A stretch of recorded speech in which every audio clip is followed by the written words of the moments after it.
Katie Halper over at Raw Story decided to put together 7 of the craziest things that happened in this election cycle. Bless her heart. Who doesn't love crazy in politics? So first we go to Bob Quast. He was running in Iowa. Luckily he didn't make it into the final round. You might see why based on this ad. Hi, I'm Bob. I am running for Iowa's open seat in the U.S. Senate. Term limits for Congress need to become the 28th Amendment to our U.S. Constitution. I believe in every aspect of our Constitution, which even a baby knows includes the Second Amendment. If you are the sexual predator and sociopath who murdered my sister Lynette, and you come to my front door to do harm to my girls, I'm going to use my Glock to blow your balls off. Liberals like Bruce Braley want to restrict our gun rights, including this magazine with 15 bullets. Please accept my open invitation for a public debate prior to our June 3rd primary. I will leave my gun at home. Joni can leave her knife on the farm, as long as you agree to leave your elite law degree in D.C. It started fun. I was like, hey, look at this Republican having fun. There's a baby, there's a dog, it's kind of funny. And then it took a dark, dark turn about the sister being killed. And then, but he's having fun with it. I'm like, dude, that was really, I mean, your sister got killed. That's weird, dude, right? And then he got into balls.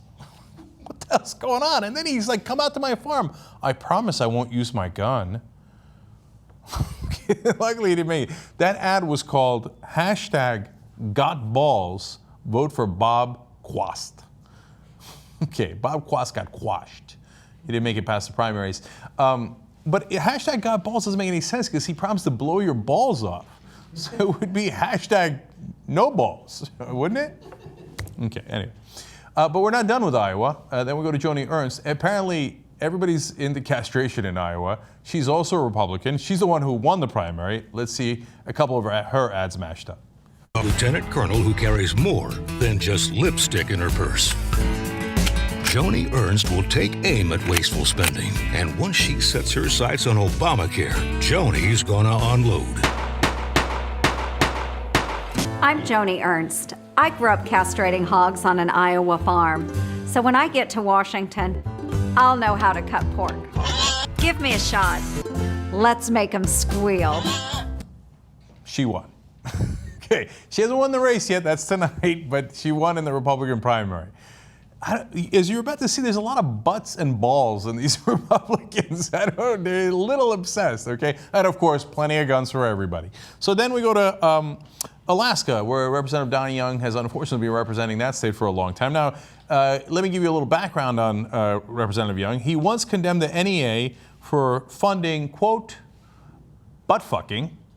That's not my words, that's his words. And once called Mexican-American farm workers as wetbacks. So classy guy. So what's he up to lately? Well, turns out his Democratic opponent touched him in the arm at some point. How dare he? I don't know, man. Maybe they were about to shake hands, a debate or something. Okay, so here's what Don Young says. Don't you ever touch me. Don't ever touch me. The last guy who touched me ended up on the ground dead. Somebody should investigate that. Right? I mean, if the very last guy who touched you is dead, I'd want to look into it.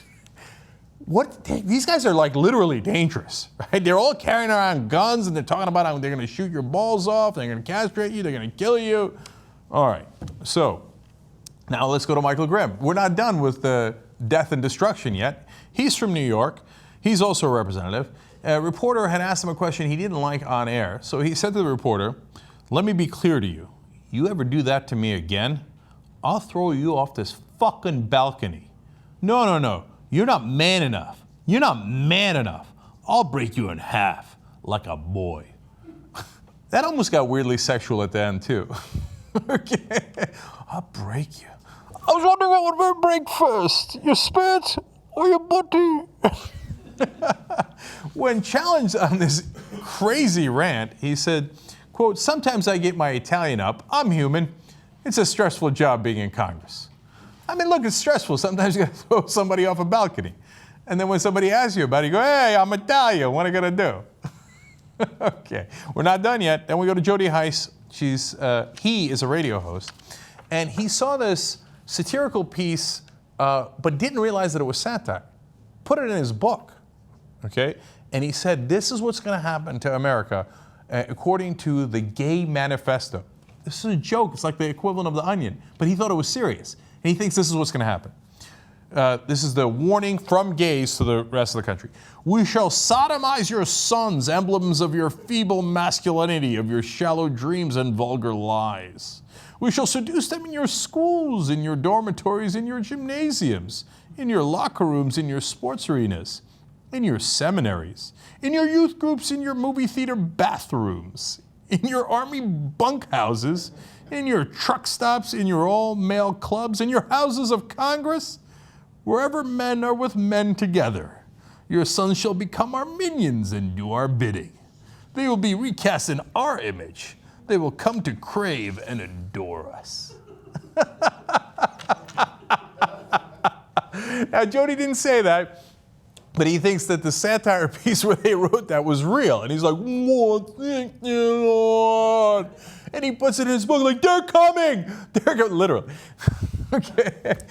So isn't that funny, man? If somebody came up to me and said, "Hey, listen, I'm going to seduce you in the men's bathroom and in the halls of Congress," I'd be like, "Good luck to you, brother," but that's not how I roll, right?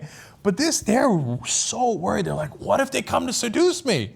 Well, then obviously I would get seduced. What are you worried about, Jody? All right, now we saved one of the best for last. I mean, these are old gold, right? But Governor LePage in Maine is got mental issues. He said a lot of crazy things, but wait till you get a load of this doozy. Senator Jackson claims to be for the people, but he's the first one to give it to the people without providing Vaseline. Listen, damn it, that comment is not politically correct, but we got to understand who this man is. This man is a bad person. He doesn't only have no brains, he has a black heart. That comment about the Vaseline is going to offend some people. Good.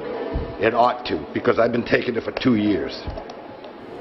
Wait, where have you been taking it?